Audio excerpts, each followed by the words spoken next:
Praise the lord. మన ప్రభువైన దేవుని వాక్యమును చదువుకొని ప్రభు మహిమను పొందుకున్నాము. దయచేసి పరిశుద్ధ గ్రంథం తీసి నాతో పాటు వాక్యము శ్రద్ధగా చదివి అర్థం చేసుకుందాం. సామెతలు అధ్యాయం 3, 1వ అధ్యాయము.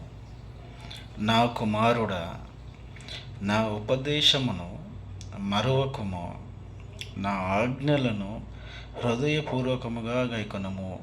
ప్రభువైన దేవుడు చాలా స్పష్టంగా ఆయన ఒకటే మాట చెప్తున్నాడు.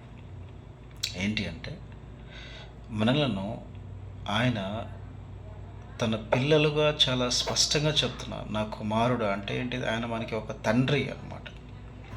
ఆయన మనకు తండ్రి అనే విషయాన్ని మనం చాలా స్పష్టంగా మనం గ్రహించి ఆయనకి మనం గౌరవం ఇవ్వాలి. ఎందుకంటే ఒక ఇంట్లో ఒక తండ్రి తన పిల్లల గురించి మంచి చెడు ఎక్కువ ఆయనే ఆలోచిస్తాడు.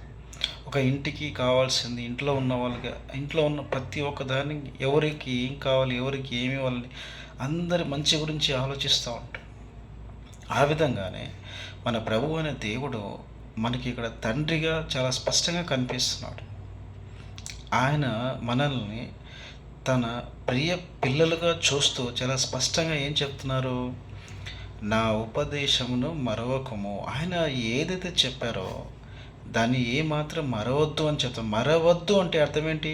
ఆయన ఏదైతే చెప్పాడో దాన్ని మనం ఖచ్చితంగా గుర్తుపెట్టుకునే విధంగా మనము తయారవ్వాలనే విషయాన్ని మనము గుర్తుపెట్టుకోవాలి.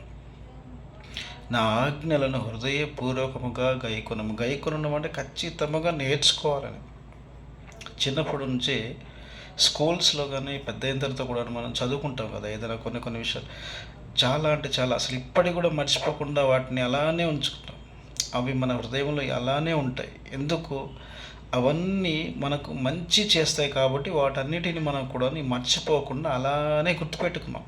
కాబట్టి ఆ జ్ఞానం ద్వారా మన లైఫ్ అనేది లీడ్ అవుతుంది. అలానే దేవుడు కూడా ఏం చెప్తున్నాడు అంటే, ఆయన ఏదైతే మనకు ఉపదేశం ఇచ్చారో, ఏదైతే ఆజ్ఞలు ఇచ్చారో దాన్ని మనము మరవకుండా భద్రపరచుకోవడం వల్ల, వాటిలో జీవించడం వలన మనము జీవిస్తాము, దేవుని నుండి ఆశీర్వాదం పొందుకుంటాము.